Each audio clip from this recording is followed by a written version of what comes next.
Es un gusto saludarlos. Buenas Espero, tardes. Buenas tardes. Buenas tardes. Muy buenas buenas tardes. tardes. Espero que todos se encuentren bien. Espero que hayan tenido la oportunidad de descansar también un poco, que hayan podido cumplir con sus tareas asignadas de la semana 1. Aprovechando ahorita brevemente unos minutos antes de comenzar la clase, les comento que ya los foros están evaluados, los foros ya están calificados, entonces por ahí si hay alguna duda en la plataforma, tienen ustedes habilitada una función de mensajería. Ustedes pueden dejar por ahí un mensaje. Yo más tarde continuaré con las evaluaciones y por ahí los estaré revisando. En el caso de los foros, no, no puedo colocar como tal una nota. La plataforma no me lo permite. Sin embargo, he revisado este, los grupos, todos los foros, de manera muy general, la gran mayoría cumple con los lineamientos que se solicitaron. Hay algunos comentarios sí que fueron muy breves, algunos comentarios que no son propiamente enriquecedores, por lo que a lo mejor en algún tópico de los 3 foros pudiera ser que a lo mejor vean que no hay una evaluación completa. El primer requisito es hacer las 3 participaciones y el segundo requisito es proporcionar retroalimentación este, que enriquezca, digamos, el tópico del compañero. Yo les mencionaba la semana pasada que se les puede felicitar, claro que sí, se les puede poner algo así como excelente aportación, compañero, pero además había que hacer un comentario que enriqueciera. Entonces, ahí por ahí vi 2 o 3 comentarios de apenas y un renglón, donde nada más se da una felicitación, pero no se aporta, no hay un comentario enriquecedor, por lo que algunas de esas participaciones pues no pueden ser tomadas en cuenta con el punto completo. Entonces ahí si por ahí hay alguna duda, ustedes revisen, con gusto a través de un mensajito, los atiendo. En cuanto al producto integrador, estoy apenas calificándolo. De hecho, hice un corte ahorita para la clase y al término voy a continuar revisando las evaluaciones, por lo que todavía no les puedo dar comentarios generales. Vi de manera muy rápida en la pestaña de calificaciones cómo les fue en su examen. A lo mejor algunos se pusieron nerviosos, quizás otros les faltó quizás un poquito más estudiar. Yo creo que es la primera semana y se van a ir poco a poco recuperando. Hay que echarle ganas. No sé si está, por ejemplo, Emma Cristina Flores, Jorge Aarón Ramos, Sí, Wendy aquí estoy. Emma Cristina, ¿o quieren Sí, con? doctora, soy yo. Ah, muy bien, gracias, Emma. Wendy Luján, Lidia Lisset, son los 4 que alcancé a ver que fueron las más altas calificaciones en el examen. El examen vale 40%, ellos obtuvieron 38%, me imagino que si acaso 2, 3 preguntas, quizá nada más fueron las que llegaron a fallar, debe haber sido algo mínimo porque la calificación de 38% fue la más alta. Entonces, considero que han estado, yo creo, presente en todas las clases, al pendiente de las grabaciones y los exhorto y los animo a que continúen en ese desempeño y los demás compañeros, pues que sigamos también echándole ganas para que el siguiente examen de esta semana haya mejores notas todavía. Entonces, de manera general, esos serían por el momento los comentarios de esas evaluaciones. Todavía al rato continuaré evaluando el producto integrador, el caso clínico. En el caso de estos 2 trabajos, el producto integrador y el caso clínico, siempre coloco una nota, por lo que cuando ustedes vean su calificación, también pongan atención al comentario que ponemos a un ladito de la calificación, porque ese comentario generalmente es para retroalimentar, es donde nosotros les ponemos alguna indicación sobre qué fue lo que faltó, qué estuvo bien o qué estuvo mal o qué se podría mejorar para el siguiente producto integrador. Entonces hay que ver ahí en ese apartado, a un lado de la nota, la notita que nosotros le ponemos. Tanto en el producto integrador como en el caso clínico, siempre procura ahí poner algo muy breve, pero que enriquezca, que los ayude a mejorar para su siguiente trabajo, ¿vale? Veo que Eric tiene su mano levantada. Sí, Eric, te escucho.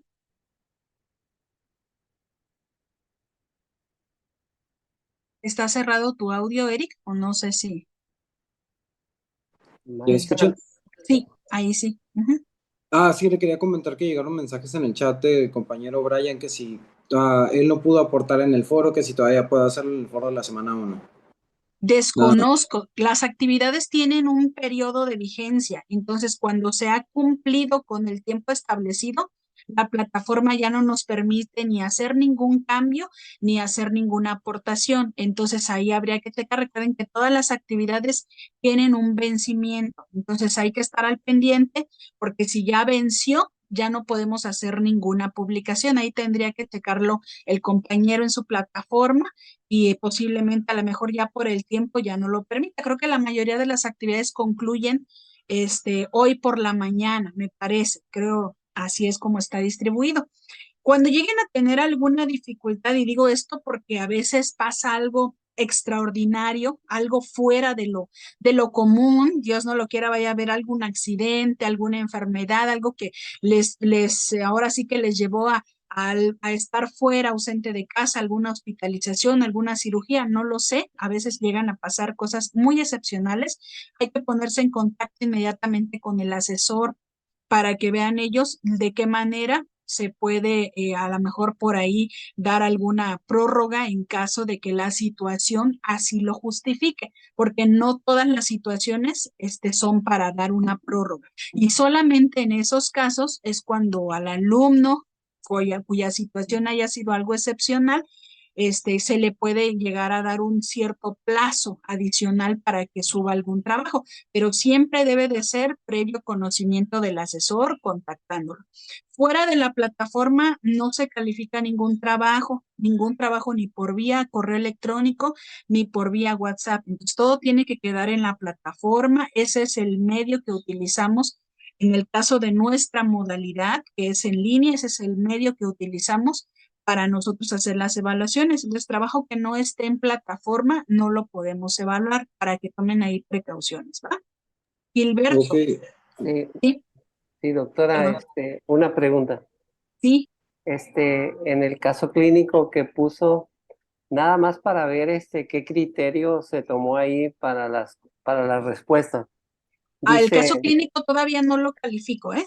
Con no, pero, ninguno. ok, Ujú. pero nada más una pregunta, doctora. Ajá, sí, sí, claro que sí. Sí, usted sí lo conoce bien el caso, ¿verdad? Porque se trata que decía, cuáles eran los posibles diagnósticos, ¿sí? Sí, claro, así es. Ujú. Quiero que me dé su punto de vista de los que yo puse. Nada más quiero saber, ¿sí? Sí, claro que sí, lo voy a leer, claro que Sí. sí, y siempre les coloco adelantito un comentario. Si yo veo que a lo mejor por ahí el análisis que tú hayas realizado no considera algunas posibilidades, yo ahí Ujú, por medio de la nota te voy a colocar varios diagnósticos probables que a lo mejor ajá, no se hayan tomado en cuenta. Sí, claro que sí, eso también lo incluyo dentro del mismo comentario que les hago, Gilberto. Una vez ajá. que revise tu trabajo y vea yo los comentarios que tú pusiste, ya te voy a hacer mi respectiva retroalimentación. Pero claro que sí va a estar incluido también. Gracias, doctora. Sí, claro que sí, Gilberto. Brian, veo que también tiene su mano levantada, Brian Palomo. ¿Qué tal, doctora? Buenas tardes. Para ya quitarle más Buenas tardes. referente a lo mismo de los foros. A mí todavía me permite dejar mi comentario. Es la primera vez que me pasa de que no alcanzo a hacer pública mi redacción porque tenía ahí algunos puntos que quería redactar mejor ahorita llegando al trabajo. Entonces, si ahorita, mi pregunta aquí es, si ahorita todavía me permite hacerlo, porque veo que sí, ¿se me puede calificar todavía o eso ya no? Estoy en periodo de evaluación, o sea, yo todavía hoy y hasta mañana, todavía, o sea, mientras yo esté con la evaluación, yo estoy haciendo la revisión de trabajos. Si la plataforma te lo permite, adelante. Ahora sí que ya es cuestión del sistema, de que hay fechas de vencimiento y ya una vez que esta concluye o vence, ya no es posible colocar nada, pero yo todavía estoy evaluando. Todavía hoy y mañana son el tiempo que yo tengo todavía para evaluar, ¿sale? Perfecto, muchísimas gracias. Ok. David, veo que tiene su mano levantada, David. En el caso clínico debíamos de poner, por ejemplo, estos son los diagnósticos que yo pienso por esto y esto, o nomás debíamos de poner el Exacto. diagnóstico que nosotros No, pensábamos. recuerden que ustedes tienen que justificar sus respuestas. O sea, ustedes tienen que argumentarla. Ah, yo considero que este diagnóstico es probable por esto, esto. O sea, hay que justificarlo. De ahí que hay que ponerle esa cita bibliográfica que respalda, porque yo leí en tal literatura que los datos que presenta la paciente de esto, esto y esto son compatibles o se observan en tal patología, por lo que se considera dentro de los diagnósticos diferenciales, por ejemplo, ¿no? O sea, lo que tú coloques sí hay que justificarlo.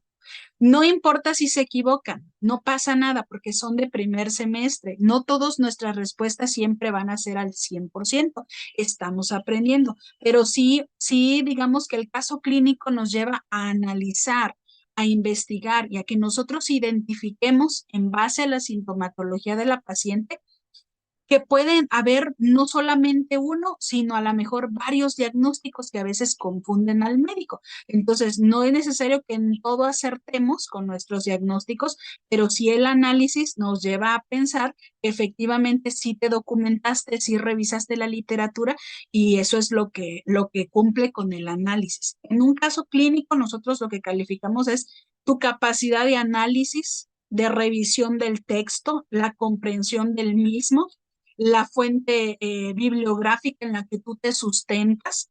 En algunos, es que no recuerdo ahorita toda la rúbrica del caso clínico, pero en algunos incluso la presentación en que tú lo subes, hay que revisar para que ustedes chequen qué es lo que se califica en el caso clínico. En su misma plataforma, cuando ustedes ingresan, en el lado izquierdo hay una barra y por ahí vienen rúbricas de evaluación y ahí pueden encontrar ustedes las diferentes rúbricas de acuerdo al trabajo y ver qué es lo que se califica en cada uno, ¿vale?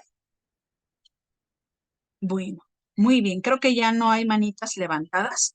Muy bien, vamos a comenzar entonces, ya una vez dicho esto de manera muy general y mañana continuaré, probablemente ya de aquí a mañana en la tarde ya estén todas las evaluaciones, aún así estaré al pendiente de sus comentarios. Vamos a comenzar el tema de esta semana, número 1, que es el tema de fecundación. Hoy vamos a ver lo que corresponde a fecundación.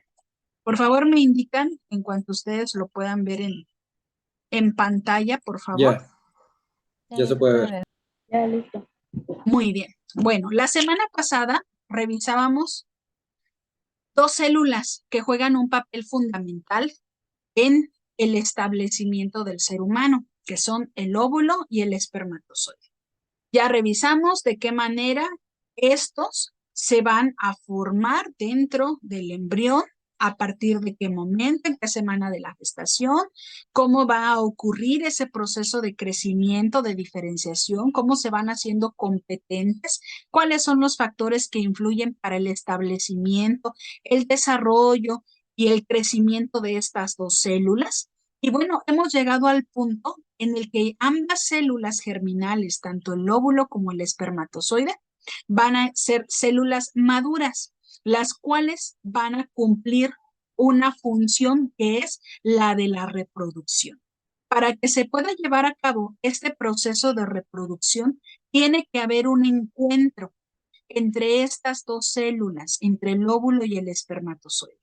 Y una vez que estas dos células se encuentren, una de ellas, el espermatozoide, deberá de ser capaz de introducirse completamente dentro del ovocito, con la finalidad de liberar su material genético, combinarlo con el óvulo y de esta manera comenzar un proceso en la formación de un embrión.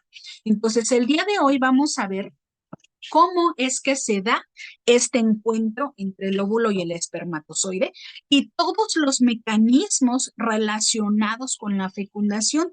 La fecundación como tal es un proceso fisiológico, es decir, que se produce de manera natural en el cuerpo, pero que dependiendo de las circunstancias, esta fecundación en ocasiones puede llegar a no ser efectiva o no cumplirse al 100%, por lo que hay diferentes factores que van a influir sobre el establecimiento de la fecundación.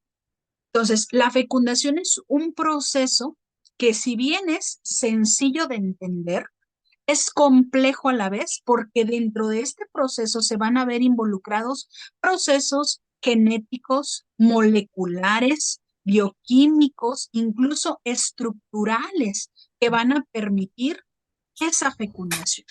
Y bueno, vamos a revisar entonces que para que el óvulo y el espermatozoide se puedan encontrar, previamente estas dos células deberán, mande, perdón. Creo que a alguien se le abrió quizás su micrófono por accidente. Ustedes ahí chequen sus micros, por favor. Muy bien. Para que estas dos células logren encontrarse, estas dos células deben de hacer un recorrido dentro del aparato reproductor femenino para que puedan estos finalmente encontrarse. Entonces, lo primero que vamos a ver es que a partir de la liberación del óvulo en la corteza o en la superficie de membrana del ovario, este óvulo deberá de emprender un camino hasta su encuentro con el espermatozoide. Ya comentábamos previamente la semana pasada que el pico de la ovulación, o más bien el proceso de la ovulación, la liberación del óvulo, se produce a consecuencia de factores hormonales por la elevación de la hormona luteinizante y previamente por una maduración folicular por parte de la hormona folículo estimulante. Ok, en el momento en el que se produce el estigma sobre la superficie del ovario, este se congestiona y finalmente se rompe liberando al óvulo. Y como pueden ver aquí en este pequeño GIF, al momento que el óvulo se libera, también se libera líquido folicular. Si alcanzan a observar, hay una pequeña cantidad de líquido que estaba contenido en el mismo folículo donde estaba desarrollándose ese óvulo. El primer factor o el primer mecanismo que contribuye al desplazamiento del óvulo es el arrastre que produce este líquido folicular. Al momento que se revienta la superficie del estigma, el líquido sale y empuja al óvulo al interior de la fimbria uterina, dentro de lo que es esta porción de toda la trompa. Y ese líquido juega el primer paso en el desplazamiento del óvulo. Es como cuando ustedes agarran y avientan agua sobre una superficie. Todo lo que hay sobre la superficie es arrastrada por ese cúmulo de agua. De la misma manera, el óvulo, esa secreción folicular, es el primer mecanismo que lo empuja hacia el interior de la fimbria. Una vez que el óvulo ha llegado a la porción de la fimbria, estas prolongaciones de la tuba se están movilizando continuamente, como si fueran, digamos, cilios, lo que hace que también al ondularse introduzcan aún más todavía al óvulo en el interior de la trompa uterina. ¿Hasta dónde? Hasta la porción del infundíbulo. Ese mecanismo de escoba o de barrer que producen las fimbres arrastra todavía más al interior de la trompa al óvulo, haciéndolo llegar hasta la porción infundibular.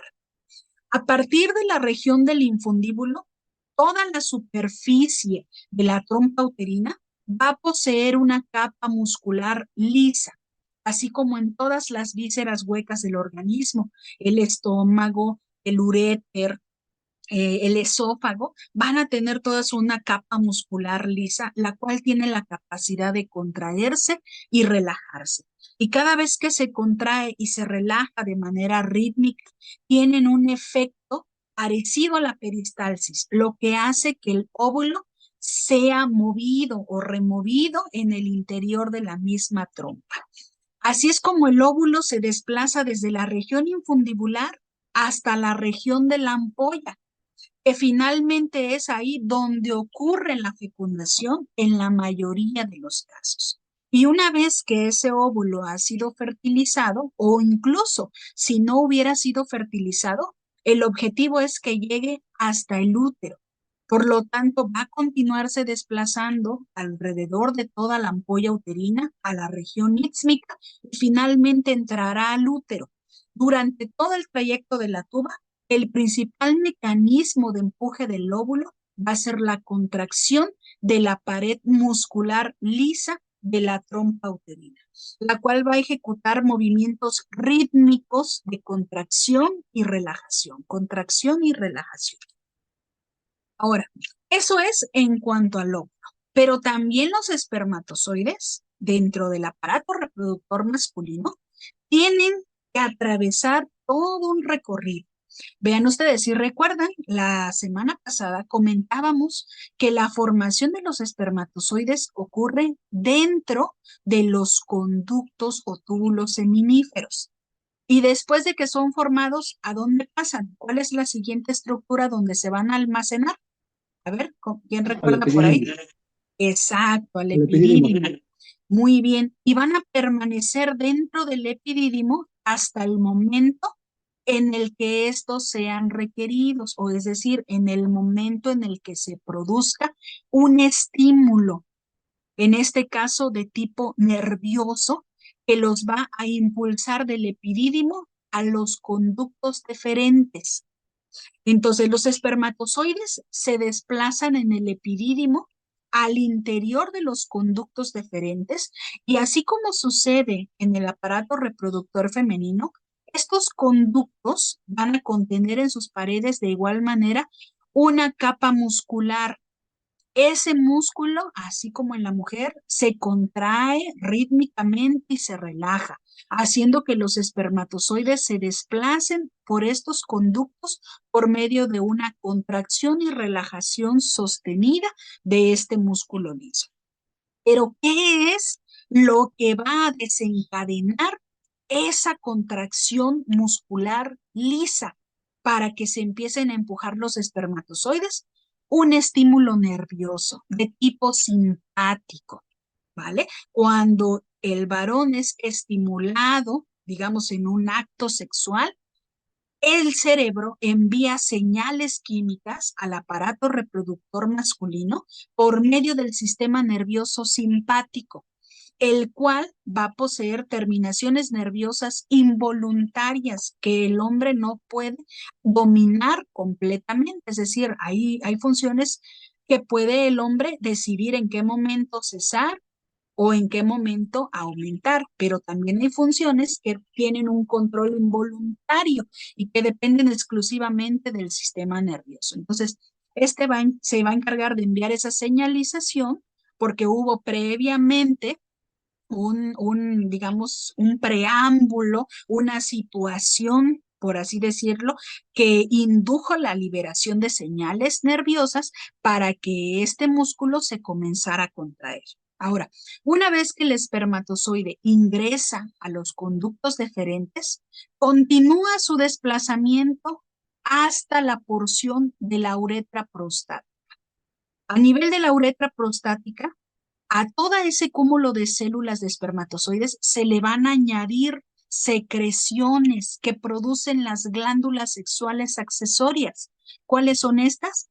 Las glándulas seminales, las glándulas, la próstata y las glándulas vulvouretrales. Estas tres glándulas se van a encargar de secretar líquido, que en este caso acompaña a los espermatozoides y en conjunto forman lo que es el semen o el líquido seminal. Entonces, estas tres glándulas van a vertir el líquido que producen al interior de la uretra prostática. Y eso acompaña todavía más a los espermatozoides. El líquido que producen estas glándulas es rico en sacarosa. La sacarosa es un carbohidrato que le va a proveer fuente de energía al espermatozoide para que éste se pueda movilizar, es decir, para que se haga más efectivo su movimiento y su desplazamiento alrededor tanto del aparato reproductor femenino como del aparato reproductor masculino. Una vez que ha alcanzado la uretra prostática, la final porción que deberá de alcanzar es la uretra peniana, que corresponde a esta última porción y que es finalmente por donde va a salir el esperma en una eyaculación. Entonces, todo este proceso lo vamos a dividir en dos fases. La primera fase, como tal, corresponde a una fase de emisión y la segunda fase es propiamente la eyaculación. La eyaculación, como quien dice, es la salida, la expulsión del semen y de los espermatozoides a través de la uretra peniana. Entonces, son estas dos fases las que se llevan a cabo en el aparato reproductor masculino. Ahora, una vez que ocurre la copulación y el varón vierte el contenido seminal dentro de la vagina del aparato reproductor femenino, se depositan alrededor de entre 200 y 600 millones de espermatozoides en esa eyaculación. Estos espermatozoides van a ser depositados justo aquí en el orificio cervical externo. Dentro de la vagina se contiene un pH, el cual es sumamente ácido. Ese pH impide el libre desplazamiento de los espermatozoides. Por lo tanto, una gran cantidad de espermatozoides van a quedar en esta fase y no van a lograr avanzar al interior del útero, debido a que las condiciones del pH vaginal son inhóspitas y sobre todo enlentecen el desplazamiento de los espermatozoides. De ahí que de esos 200 a 600 millones que han sido depositados, solamente una menor cantidad va a lograr atravesar al interior del útero. Además, parte del líquido que se segrega en la misma eyaculación contiene una enzima denominada vesiculasa. Esa vesiculasa juega un papel importante de permitir que se forme un pequeño coágulo en el orificio cervical externo. La finalidad de ese coágulo es impedir que los espermatozoides que ya han ingresado al interior del útero se vuelvan a salir y regresen hacia el interior de la vagina. Ese mecanismo de coagulación que produce la vesiculasa ayuda a garantizar que los espermatozoides que ya ingresaron continúen su trayecto hacia arriba, al encuentro con el óvulo. Y los que ya no lograron pasar a partir de la formación del coágulo, pues ya van a quedar retenidos en la vagina y van a terminar o bien por salir por gravedad o van a degenerar aquí mismo en el interior de la vagina, ¿vale? Ahora, una vez que han ingresado al interior del útero, el útero tiene un pH diferente al de la vagina. En el útero, el pH de la mujer es alcalino, lo que hace que los espermatozoides se puedan desplazar con más facilidad. Y esto permite que estos tengan un recorrido mucho más efectivo hacia el interior de la trompa uterina. Entonces, perdón, esto es lo que mencionábamos hace un momento. La eyaculación se va a dividir en dos fases, una fase de emisión, que es cuando los espermatozoides salen del epidídimo y alcanzan a la uretra prostática. Y en su trayecto van a ser ahora sí que acompañados de líquido seminal que producen las glándulas bulbouretrales. Y la última porción es finalmente la eyaculación y se produce en la uretra peniana en respuesta al estímulo simpático de la erección que se va a producir durante el proceso de la relación sexual.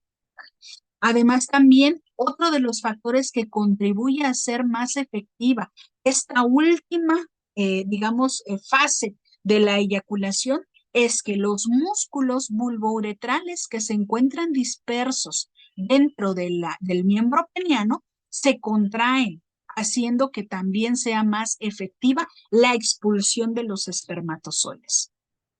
Ahora, una vez que han sido estos depositados, los espermatozoides van a comenzar a avanzar a lo largo del útero y lo van a hacer por medio de movimientos espirulados de sus colas. Vean ustedes, antes se creía que el movimiento del espermatozoide era de izquierda a derecha, que se movía de esa manera la cola. Hoy se sabe que el movimiento que ejecutan es en forma de espiral, así como lo alcanzamos a ver aquí en la proyección, lo que ayuda a una mejor movilidad del espermatozoide. Ahora, de manera normal, se considera que el promedio del líquido que contiene una eyaculación es entre 2 y 6 milímetros de semen, lo que hace que en estos 2 a 6 mililitros estén contenidos entre 200,000 y 600,000 espermatozoides.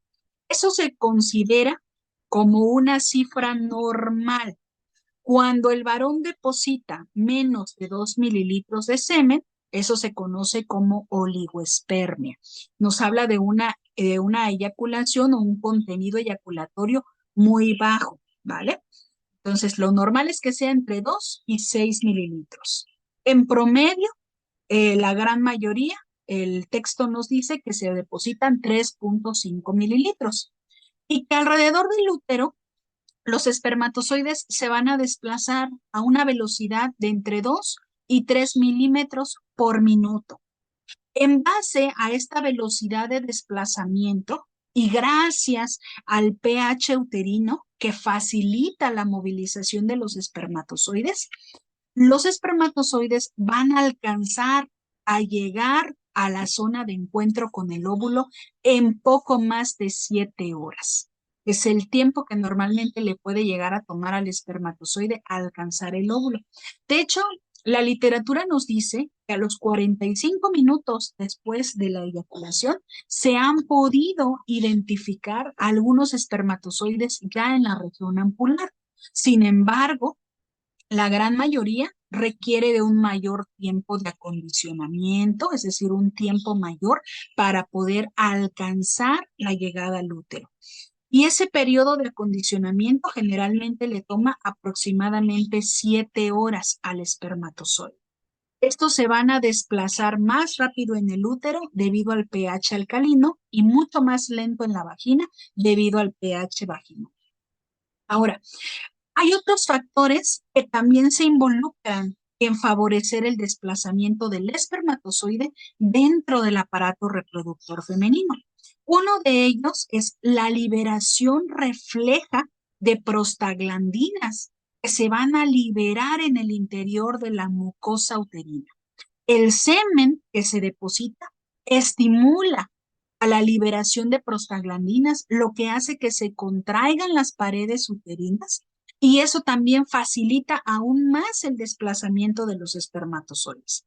Otro factor que también se involucra es que el contenido líquido que acompaña a los espermatozoides a lo largo de su desplazamiento contiene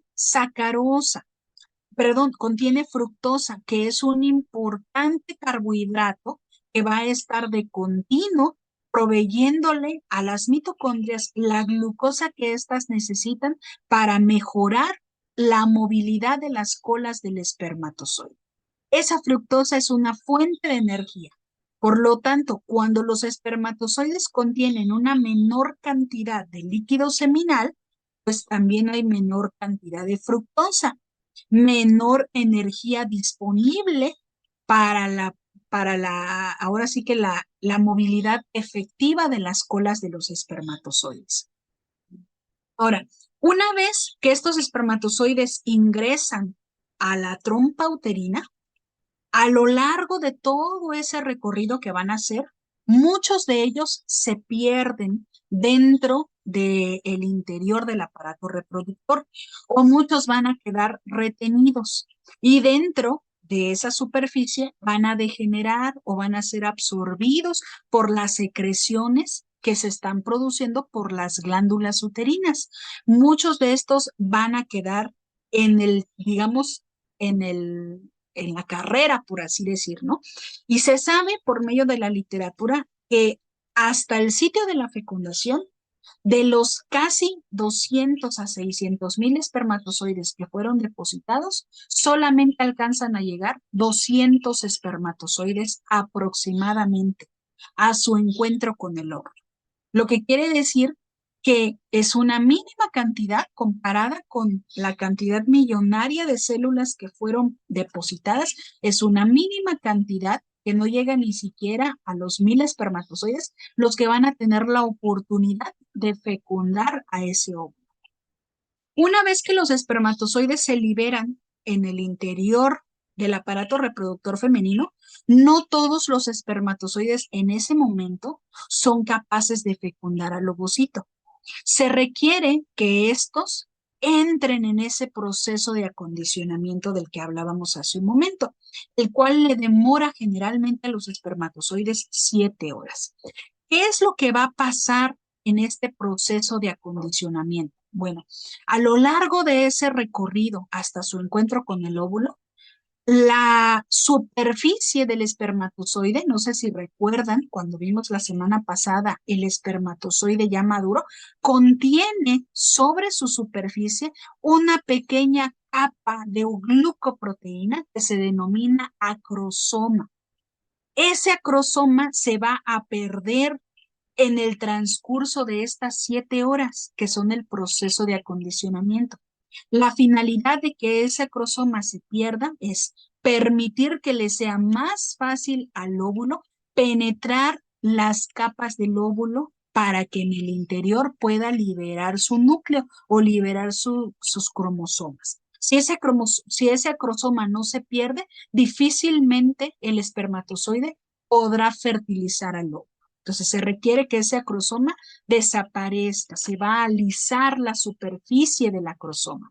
Segundo, la membrana celular del espermatozoide, es decir, todo lo que rodea a la cabeza del espermatozoide, también experimentará cambios morfológicos sobre todo o estructurales que le van a permitir todavía más poder tener una mejor movilización. Entonces se requieren de estas dos situaciones que acontezcan. Y ese tiempo le lleva aproximadamente al espermatozoide 7 horas para que se pueda completar.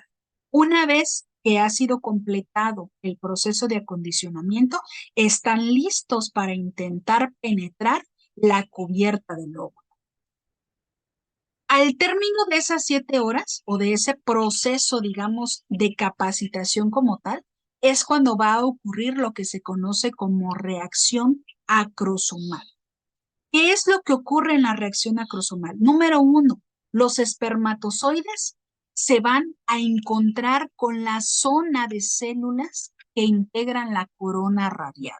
Aquí vemos una imagen en close-up, hagan de cuenta, le hicimos así como que un acercamiento de lo que es el punto donde el espermatozoide entra en contacto con el óvulo.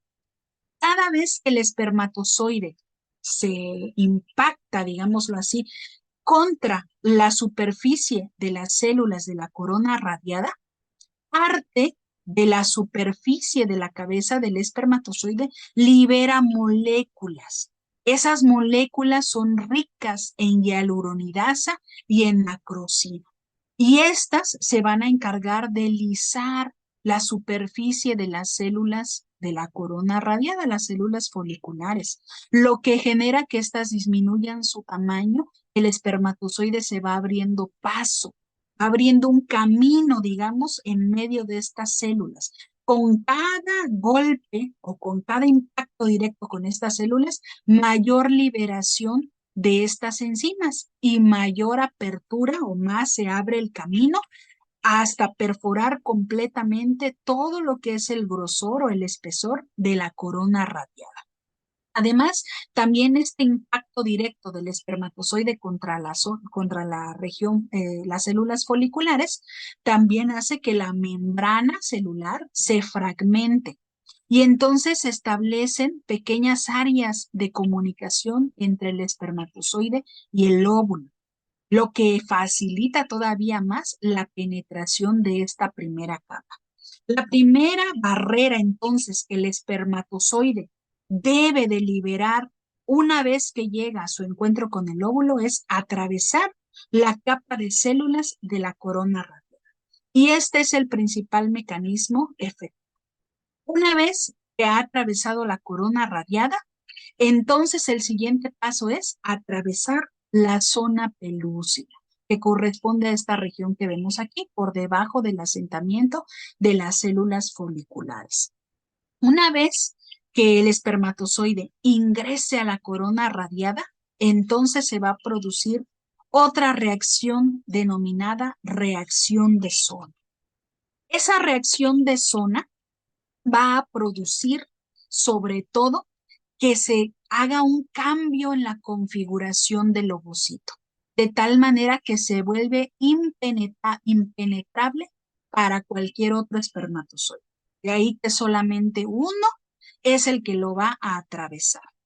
Y bueno, miren, aquí están resumidos en esta primera fase que acabamos de mencionar los mecanismos que contribuyen. Número 1, que es la liberación de enzimas, la hialuronidasa sobre todo, que va a permitir que se vaya abriendo el paso entre las células del ovocito. Lo segundo es también que parte de las secreciones de la trompa tubárica todavía más van a ayudar a penetrar más fácilmente este espermatozoide al ovocito. Y por último, el tercer factor que también influye es la fuerza con la que se movilizan las colas del espermatozoide, lo que hace que haya una mayor fuerza de impacto contra las células, en este caso de la corona radiata. Una vez que ha penetrado la zona pelúcida, las esterasas más la acrosina que contiene el espermatozoide y neuraminidasas van a lisar parte de lo que es esta zona pelúcida, justamente aquí en el sitio de la penetración, haciendo que se vaya abriendo el camino alrededor de esta zona hasta su entrada al citoplasma. Y decíamos que una vez que el espermatozoide penetra la zona pelúcida, es como si fuera así como por arte de magia, se produce un cambio configuracional del óvulo. Se empieza a cambiar ligeramente su forma, las propiedades de la zona pelúcida se vuelven impenetrables o se vuelven impermeables, digámoslo así, al paso de otro espermatozoide. Los espermatozoides que no lograron entrar al óvulo, pero que estuvieron aquí en este proceso intentando penetrar la zona pelúcida, finalmente van a quedar atrapados en esta zona.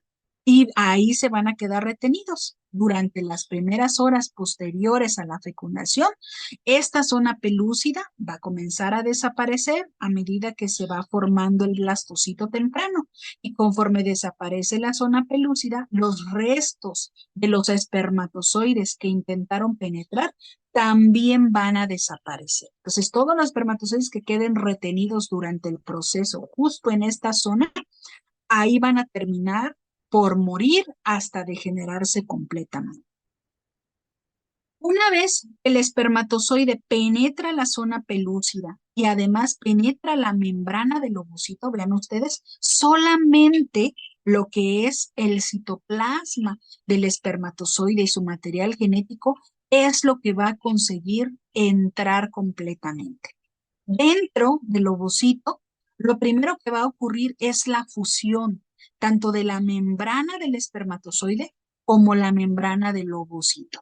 Estas se fusionan completamente y van a terminar por restablecer la segunda división meiótica, que recuerden ustedes estaba detenida en el ovocito, en la etapa de metafase. Pero en este momento, cuando se libera el material genético del espermatozoide, se combina con el óvulo y se restablece esa segunda división meiótica.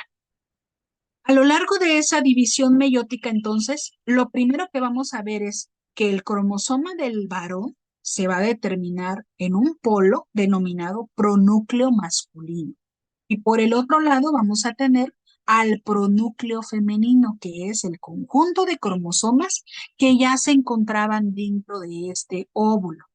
Conforme estos cromosomas se van condensando, digámoslo así, estos dos se van a acercar y se va a formar el pronúcleo. El primero que se forma es el pronúcleo del ovocito y se denomina ovótido. Este pronúcleo de la mujer, es decir, donde está contenido todo su material genético, se denomina ovótido y es el primero que se forma o el primero en diferenciarse. Después se va a formar el pronúcleo masculino como tal. Y estos dos pronúcleos, al momento en el que se fusionan, van a restablecer el uso mitótico. Aquí lo estamos viendo, ya este es un proceso donde se han recombinado tanto el material genético de la mujer, el del óvulo, con el del espermatozoide. Y se forma el uso de segmentación, el apareamiento de los cromosomas a nivel de la línea ecuatorial, Después llega la telofase, que corresponde ya a la separación completamente de la célula, y este cigoto se va a formar en ese momento con una combinación genética única e irrepetible. Única porque, aunque contiene cromosomas o contiene material genético del padre y material genético de la madre, es una combinación en ese momento inexistente. Es la primera célula con esas características. No la tienen ni su papá ni su mamá, sino que tienen 50 de papá y 50 de mamá. Entonces se forma una célula con una constitución genética única hasta ese momento. Durante un breve periodo de tiempo, esta se convertirá en una sola célula. Al cabo de las primeras horas, esta primera célula se va a dividir y va a dar lugar a dos células, dando inicio a la fase de segmentación del cigoto, en la cual no nos vamos a meter el día de hoy porque esa la vamos a ver el día de mañana cuando veamos primera semana de la gestación, ¿vale? La fecundación entonces va a finalizar en el momento en el que se combinan los cromosomas sexuales del varón y los cromosomas sexuales de la madre, en conjunto formando una sola célula única denominada cigoto.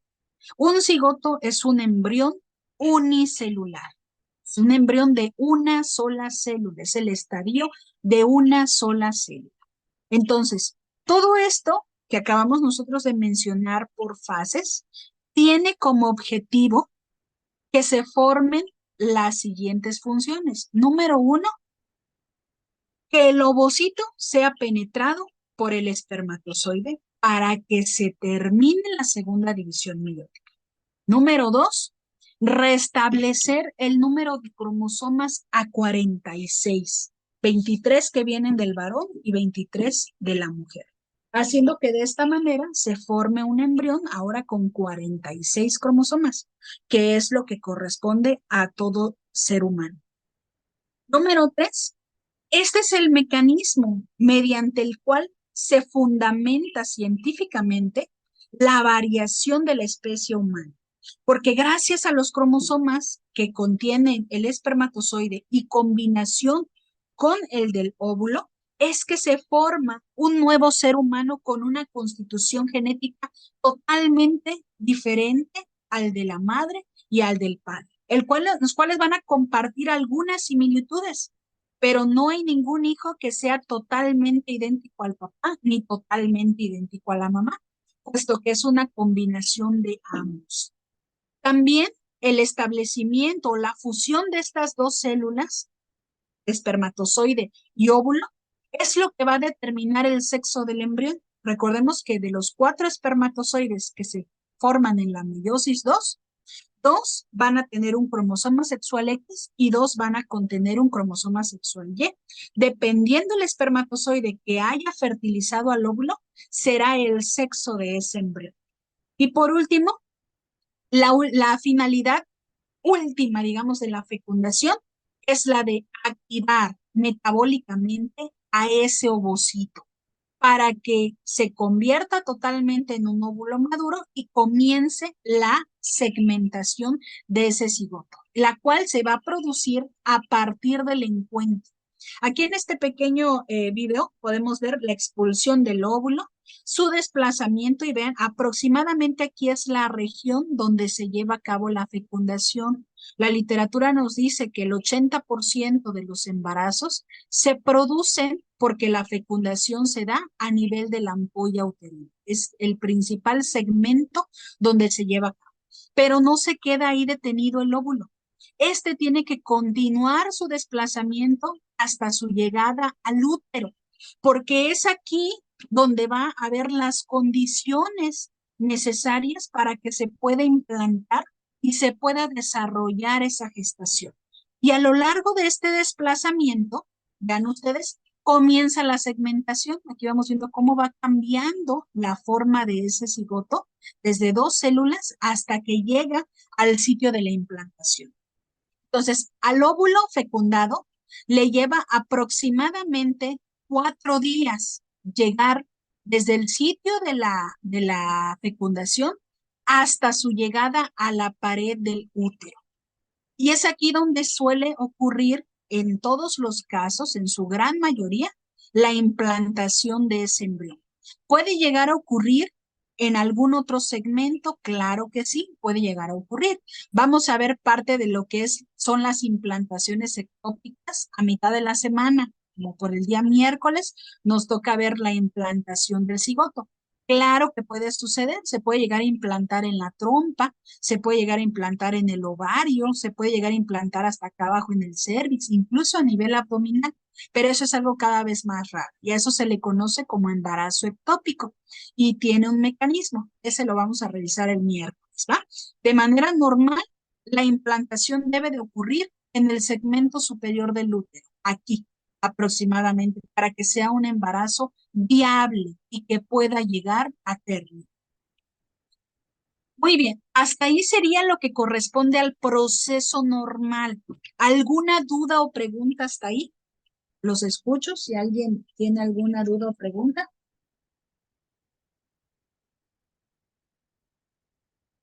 ¿Vamos bien? Por mi parte, todo bien. Ok, Ahora, bueno, ¿mande? una pregunta. Sí, adelante. Entonces, bueno, en lo que en general a lo que entiendo, bueno, no sé si está bien dicho así de esta manera, pero entonces un óvulo sano y un espermatozoide sano siempre van a asegurar, bueno, que ocurra la fecundación o no en todos los casos, porque bueno, o sea, veo que pues los espermatozoides, como veíamos, pues había ciertas condiciones que digamos, te llevaban al término de, ¿cómo? Que no eran aptos, ¿no? O sea, que podía haber, infertilidad. Pero si ambos están sanos, válgame la redundancia, con los estudios que se tengan que hacer, o sea, siempre entonces es segura la fecundación, o hay casos en los que aunque estén sanos, no ocurra alguna fecundación. No sé, se me ocurre algo así. Sí es segura la fecundación. Lo que puede no ser seguro en ocasiones es la continuación del embarazo o la buena implantación. Ok. La fecundación, recuerden, nada más va a ser que solo las dos células se fusionen. Si los dos gametos son sanos, es segura la fecundación. Y si ocurren, obviamente, en sincronía el día que corresponde a la liberación del óvulo. O sea, la fecundación se tiene que dar en el proceso de la ovulación, cuando es liberado ese óvulo. Porque de lo contrario, aunque los dos gametos estén sanos, si la relación sexual tuvo lugar en un momento en el que ya pasó la ovulación, pues no va a haber embarazo. ¿Sale? Entonces, siempre y cuando se dé en el momento oportuno, sí asegura la fecundación. Pero una vez que ha sido fecundado el óvulo, pueden interferir diferentes mecanismos en impedir que ese óvulo fecundado se implante adecuadamente. Ahí pueden ya comenzar a suceder otros factores que podrían dificultar la implantación. Y esa dificultad en la implantación, de igual manera, puede conducir a un aborto. Un óvulo no implantado, un blastocito, en este caso no implantado adecuadamente, puede terminar en un aborto. Pero aquí ya sería un problema de implantación, no de fecundación, sino del momento de la implantación. ¿Vale? Ok, de acuerdo, gracias. Ok, muy bien. Bueno, vamos a ver algunas circunstancias que pueden llegar a alterar esta fecundación. Vamos a hablar un poquito de esa correlación clínica que puede llegar a ocurrir en este momento en el que estamos, justo en el momento de la fecundación.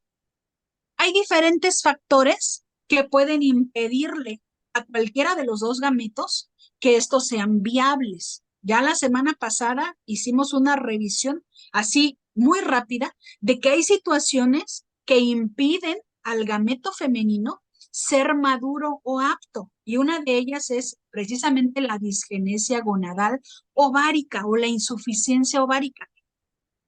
Cuando hay disminución importante en las hormonas FSH o LH a nivel de la mujer, puede no haber o no puede no estar ocurriendo una ovulación y esa puede ser una de las causas de infertilidad femenina, perdón. Pero ahora vamos a ver que este factor puede no ser en la mujer y por el contrario, puede estar presente quizás en el varón. Entonces, recordemos rápidamente que la cantidad de espermatozoides que se depositan en una eyaculación oscila entre 200 y 600 millones, ¿vale? Y que la cantidad de líquido que se va a depositar en una eyaculación va de entre 2 a 6 mililitros. Hasta ahí estamos claros, ¿verdad? Con respecto a la cantidad, digamos, del eyaculado que se puede depositar, lo que se considera normal. Ahora, en situaciones especiales, vamos a ver que a lo mejor esa cantidad no sea la adecuada y por lo tanto eso puede repercutir sobre la fertilidad masculina. De hecho, de todo el líquido eyaculatorio, el 90% de todo ese líquido van a ser secreciones que fueron provistas por las glándulas sexuales accesorias, vesícula seminal, glándula vulvaretral y próstata. Lo que quiere decir que solamente el 10% de todo ese volumen eyaculado corresponde a las células. Solamente el 10% son espermatozoides. Ahora, de ese volumen eyaculado, se calcula que en promedio hay 100 millones de espermatozoides por cada mililitro. En proporción, si son 2 mililitros, 200 millones de espermatozoides. Si son 3 mililitros, 300 millones de espermatozoides. Si son 6 mililitros, 600 millones de espermatozoides, ¿va? En promedio, 100,000 células por cada mililitro del eyaculado. Eso se considera en un varón sano, en óptimas condiciones, ¿sale? Ahora, de esos 100 millones de espermatozoides, 10 millones, el 10%, vean ustedes, se consideran espermatozoides defectuosos. O sea, una décima parte de todos esos que van a estar en cada mililitro se consideran defectuosos y por lo tanto son estériles. ¿Qué tipo de defectos? Los que ya conocemos, espermatozoides de doble cabeza, espermatozoides que no terminaron de desarrollarse, espermatozoides con cola muy corta, con cabeza muy grande, cualquiera de esos defectos estructurales, lo que hace que el 10% de todas esas células sean estériles, lo que se reduce a el 90%. ¿Vale? El 90% van a ser espermatozoides viables para la fecundación, ¿sale? De todo ese 90% de espermatozoides, el 50% va a comenzar, digamos, a presentar motilidad al cabo de 2 horas, incluso después de haber sido depositados en el interior de la vagina. Le toma aproximadamente 2 horas a ese espermatozoide lograr una movilidad 100% efectiva. Y recuerden que esa movilidad se va adquiriendo durante ese periodo de acondicionamiento del que hablábamos, que dura aproximadamente 7 horas. Entonces, al cabo de las primeras 2 horas es cuando la gran mayoría de los espermatozoides todavía tienen una movilidad muy reducida. Ya después de 2 horas ya se va haciendo más efectiva esa movilidad. Y esa capacidad de movilización permanece de manera efectiva durante 24 horas. Lo que quiere decir que si un varón, digamos, después de una relación sexual, deposita el semen en el interior de la vagina de la mujer, 24 horas antes de que ocurra la ovulación, la gran mayoría de los espermatozoides van a haber perdido la capacidad de movilizarse el día en que se libere el óvulo. De ahí que la relación sexual o la eyaculación debe de preferencia ocurrir dentro de las 24 horas en torno a la liberación del óvulo. Hay métodos, hoy en día se conocen más métodos un poquito más eficientes para conocer si la mujer está ovulando. De hecho, existe una prueba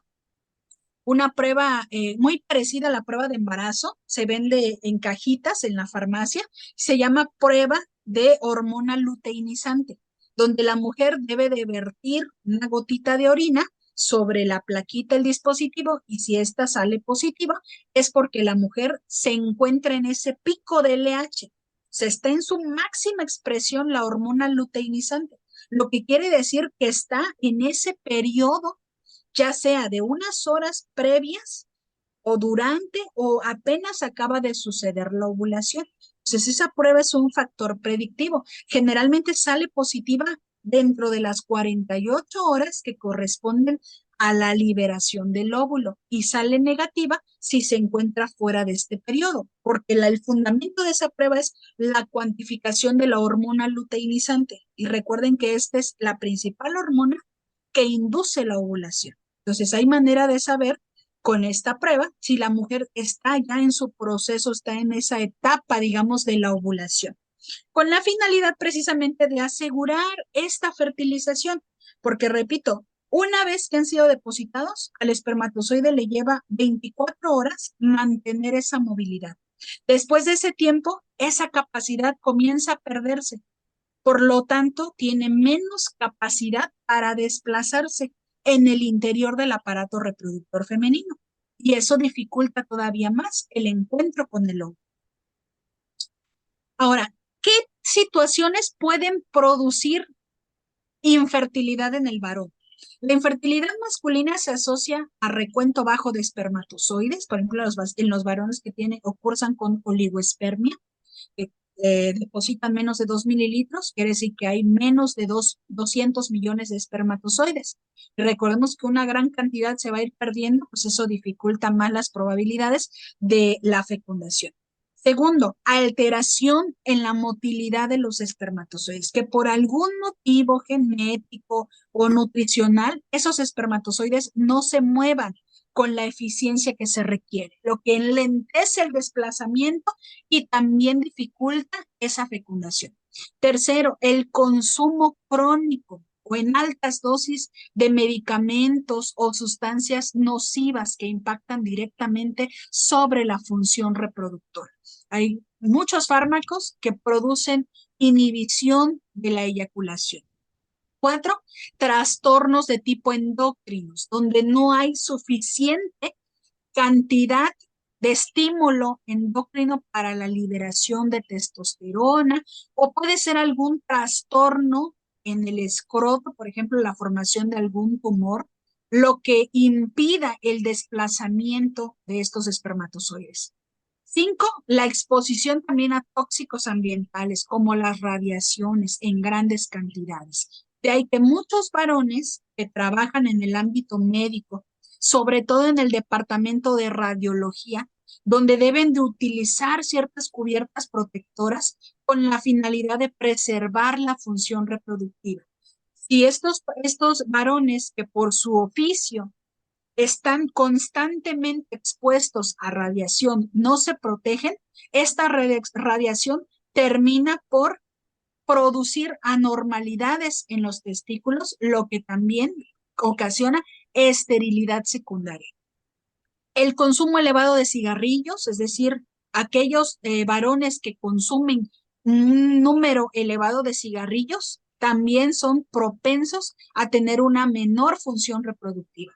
La presencia de espermatozoides anómalos, obviamente también esto conduce, y ya dentro de esto podemos mencionar todos aquellos síndromes que desde el nacimiento producen la disgenesia gonadal en el varón, como el síndrome de Klinefelter, del que ya hablamos la semana pasada, y la obstrucción de los conductos genitales, como puede ser por la presencia de algún tumor o algún estrechamiento, alguna malformación a nivel del conducto genital deferente que bloquea el paso de los espermatozoides, que aunque la cantidad de espermatozoides sea la adecuada, pero estos no fluyen de manera adecuada a través del conducto deferente, puede llegar a entorpecer también la fecundación.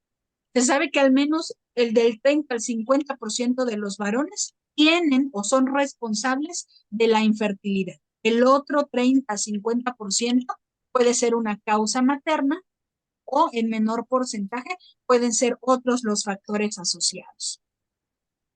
Y bueno, en cuanto a la esterilidad femenina, pues se pueden distinguir varias causas que pueden imposibilitar la fecundación del óvulo. Las vamos a clasificar en base al lugar o al sitio donde éstas se pueden producir.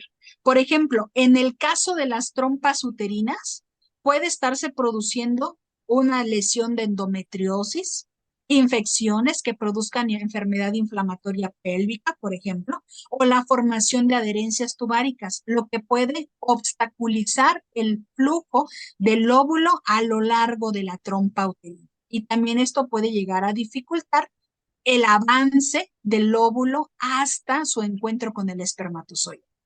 En el caso del ovario, la principal causa de esterilidad es la insuficiencia en la formación de óvulos maduros, en este caso por una disgenesia gonadal. También puede estar siendo producida por el síndrome de ovario poliquístico o por alguna otra anormalidad genética que produjo involución de los ovarios. Si hablamos a nivel del útero, las causas que podrían producir esterilidad femenina serían aquellas malformaciones congénitas que afectan directamente al cuerpo del útero, como puede ser el útero doble o el útero unicorne, las adherencias endometriales o el síndrome de Asherman. Dentro de lo que es el cérvix, también las infecciones a nivel del cuello uterino, sobre todo por clamidia, pueden llegar a entorpecer o hacer más espeso el moco cervical, y ese sería el principal factor que va a impedir el desplazamiento del espermatozoide. El espesor del moco cervical puede ser una barrera sumamente importante que no permita avanzar a los espermatozoides, haciendo que estos queden como si estuvieran pegados, digamos, al moco cervical. Y bueno, también puede llegar a haber incluso algunas malformaciones a nivel de la vagina, como puede ser el himen íntegro o la agenesia de la vagina, lo que también puede llegar a influir. Y fuera de las estructurales puede llegar a haber factores psicológicos, inmunológicos incluso, que también pueden conducir a una esterilidad femenina. Vamos a hablar de una situación en particular que seguramente a todos les ha pasado por la mente, y es casi siempre pregunta obligada. ¿Qué pasa cuando dos espermatozoides llegan a fecundar un óvulo? Algo que muy raramente sucede. Esto no es frecuente. Quiero que lo tengan presente. No se da en todos los casos. Es muy raro que llegue a pasar.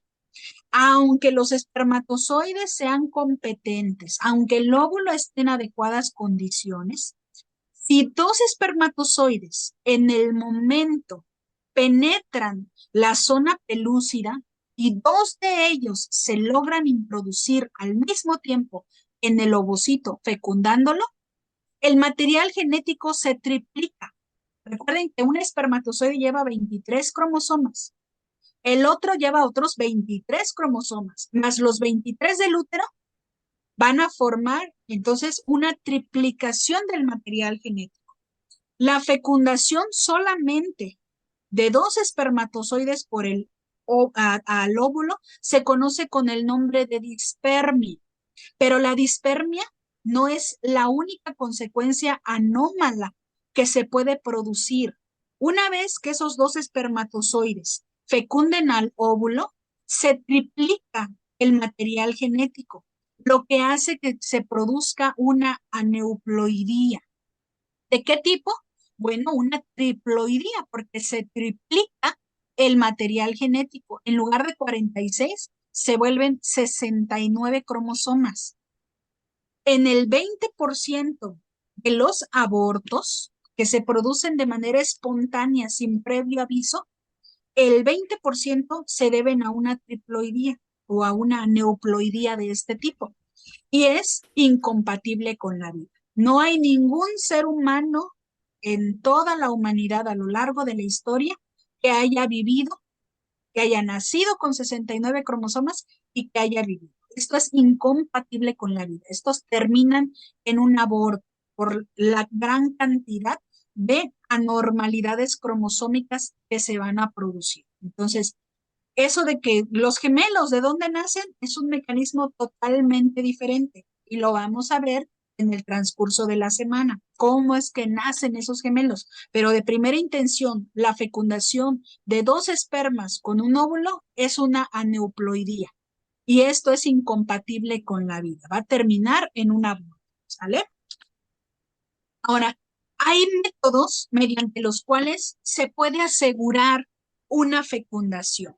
Estos métodos generalmente son aquellos a los que recurre la pareja cuando ha habido intentos fallidos de fecundación.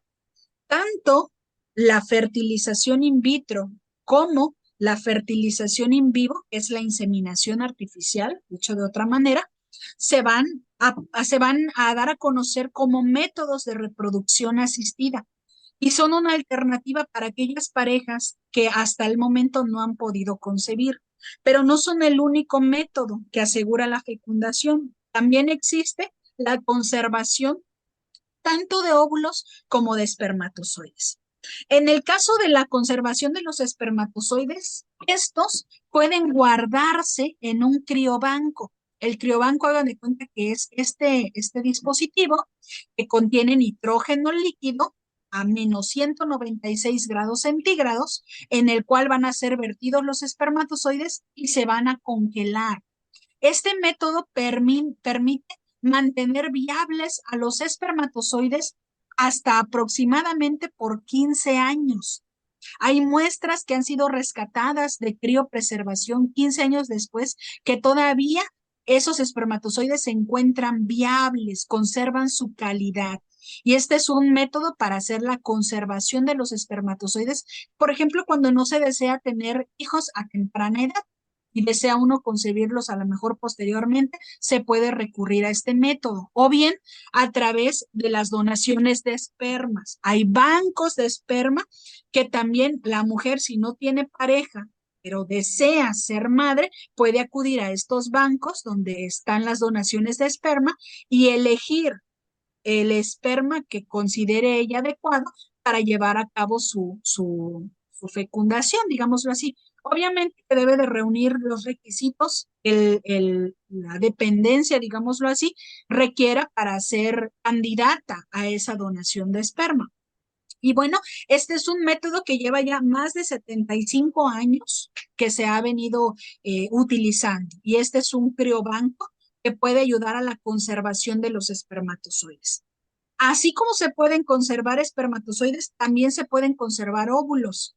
El método para la conservación de óvulos congelados recibe el nombre de vitrificación. Para la vitrificación, previamente a la mujer se le tiene que someter a un procedimiento hormonal. Se le tienen que inyectar hormonas gonadotropinas para que pueda producirse la maduración, digamos, de varios óvulos, que estos crezcan, se desarrollen a maduros y se produzca una superovulación. Una vez que han sido liberados varios óvulos, es más bien que han sido madurados dentro del ovario varios óvulos, estos se van a extraer mediante un procedimiento quirúrgico de tipo punción. Con una aguja especial va a ser penetrada o incidida la pared abdominal de la mujer hasta llegar al ovario, donde serán extraídos los óvulos. Una vez que los óvulos son extraídos, estos van a pasar a una solución de sacarosa, donde todo el líquido folicular será separado y quedará específicamente solo el óvulo. Y estos óvulos son los que van a ser depositados en el criobanco, que tiene las mismas características que el anterior, contiene nitrógeno a menos 196 grados, lo necesario para que se mantengan en congelamiento. Y este método permite conservar óvulos hasta por 10 años. En el caso de los óvulos, son 5 años menos que en el caso de los espermatozoides. Cuando esa mujer finalmente decida utilizar sus óvulos, el proceso se va a invertir. Van a ser sacados los óvulos y van a ser pasados a una solución de sacarosa para que se descongelen. Y después esos óvulos pueden ser depositados en una cajita de Petri. Bueno, estoy haciendo la simulación, pero este es un óvulo más bien. Pero van a ser depositados en una cajita de Petri para que sean fecundados de manera artificial por un espermatozoide o bien pueden ser depositados en el interior de la trompa uterina para que de forma natural se produzca la fecundación. Cualquiera de las dos cosas pueden suceder. Las mujeres pueden llegar a conservar en un proceso de vitrificación de 6 hasta máximo 10 óvulos. Cuando ya una mujer se somete a este proceso, generalmente las dependencias que lo hacen, pues le entregan algo parecido a una tarjeta como esta, o bien por medio de un documento, donde consta el nombre de la paciente, los óvulos que fueron dejados para proceso de congelamiento, la fecha en la que se produjo y la fecha de caducidad en que la mujer deberá de utilizar esos óvulos para conservar su viabilidad. Y bueno, estos dos métodos, tanto la criopreservación de espermatozoides como la vitrificación, hoy en día se han convertido en opciones de tratamiento para las parejas que no han podido concebir de manera natural o que han decidido no hacerlo tempranamente. Y bueno, a partir de esto es que ha nacido la fecundación in vitro. La fecundación in vitro, como su nombre lo indica, óvulo y espermatozoide son mezclados dentro de una caja de Petri. La fecundación in vitro nació en 1978. De hecho, la primer recién nacido, la primera bebé de probeta que nació por este método fue en Inglaterra, Louise Brown. Ella fue la primera documentada mediante este método y desde 1978 hasta el día de hoy han nacido más de 3 millones de bebés, según los datos del Comité Internacional para el Monitoreo de las Técnicas de Reproducción Asistida en el año 2008. Lo que quiere decir que a lo mejor esta cifra ya aumentó, del 2008 a la fecha, ya ha de haber muchos más de niños que han logrado nacer mediante este método. Y bueno, es una opción cuando existe una obstrucción tubárica, en el caso de la mujer, cuando es insuficiente el número de espermatozoides o cuando por lo menos 4 veces se ha fallado en el intento por un embarazo fisiológico. Ya cuando la mujer ha tenido 4 intentos y esta no procede, está indicada, si así lo desea y se cumplen los requisitos, poder optar por una fecundación in vitro. Y bueno, en este caso, vean ustedes nada más así muy rápidamente el proceso. Los óvulos que fueron extraídos previamente, estimulando una superovulación, se retiran con una aguja y son depositados en el interior de una caja de Petri. En esa caja de Petri también serán depositados espermatozoides capacitados, es decir, espermatozoides que ya pasaron el proceso de acondicionamiento, para que un espermatozoide de todos esos fecunde al óvulo y se produzca ese embrión. Ahora, recuerden que este método genera una mayor incidencia en embarazos múltiples. ¿Por qué? Pues porque cuando a una mujer le extraen un óvulo para fecundación in vitro, no se deposita uno solo por cada intento, sino que se depositan 3 o 4 óvulos en la caja de Petri, lo que da por la posibilidad de que los 3 o los 4 óvulos hayan podido ser fecundados. Y ya la mujer decidirá si desea o no que todos los embriones sean depositados. Ella puede elegir si desea 1 o hasta 2 embriones. No todos los embriones que son depositados en el útero necesariamente ya es segura al 100% la fecundación. Porque una vez que estos son depositados por medio de una probeta de igual manera especial en el interior del útero, ahí no se pueden, o más bien, este embrión no se puede implantar de manera artificial, solamente se deposita en el interior del útero, dejando que el útero por sí solo establezca los mecanismos para implantar a ese embrión. Entonces, si los métodos de implantación fallan, aunque la fecundación haya sido efectiva in vitro, no necesariamente se llega a conservar el embarazo.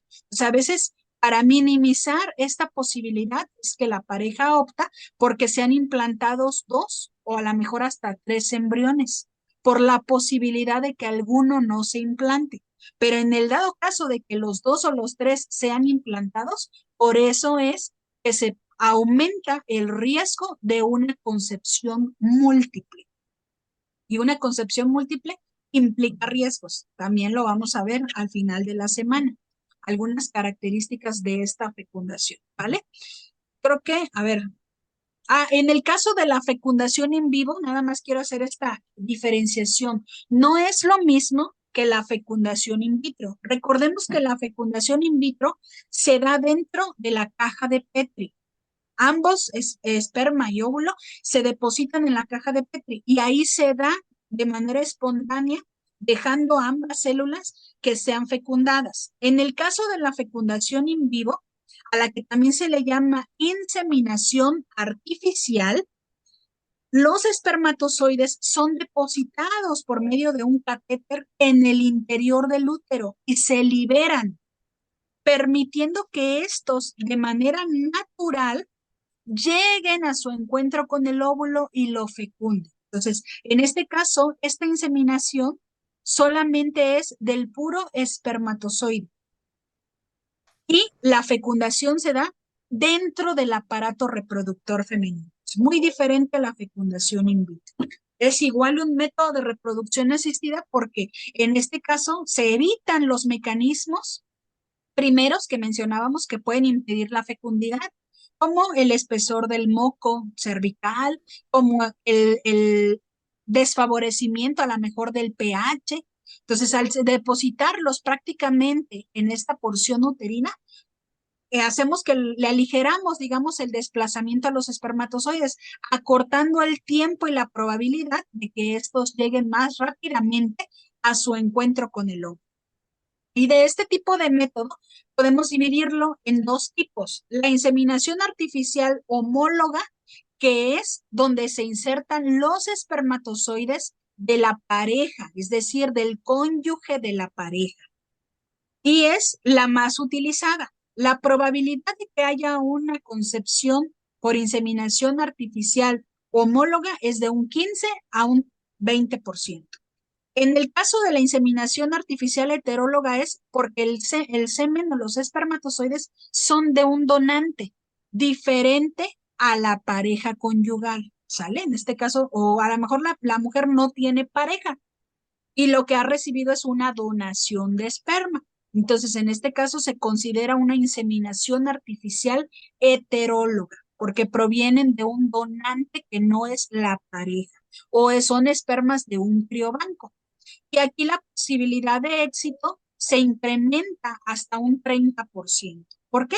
Pues porque a veces el problema de la fecundidad puede llegar a residir en el varón. Puede ser que los espermatozoides de la pareja sean los anómalos y al optar por un esperma donado, que a lo mejor puede estar en mejores condiciones, es que se aumenta la probabilidad de esa fecundación. Ahora sí creo que esta es nuestra última diapositiva. ¿Alguna duda o pregunta hasta aquí? Abro el espacio para si hay alguna duda o pregunta. ¿Todo bien? Todo bien. Todo bien. Ok, pues a ver, Jaime, veo que tiene su mano levantada. Adelante, Jaime. Sí, doctora, yo tuve duda, pero es con respecto a una pregunta del examen. Bueno, si quieres ahorita al final lo abordamos, ¿va? Correcto. Ok. ¿Alguna duda o pregunta sobre el tema, chicos? Hasta aquí de lo que vimos de fecundación. ¿Todo bien? ¿Todo claro? Sí. Bueno, mañana al inicio de la clase a alguien le va a tocar hacer el resumen de lo que vimos hoy. No sé a quién, así es que todos repasen, ¿sale? Y mañana nos toca ver primera semana de la gestación.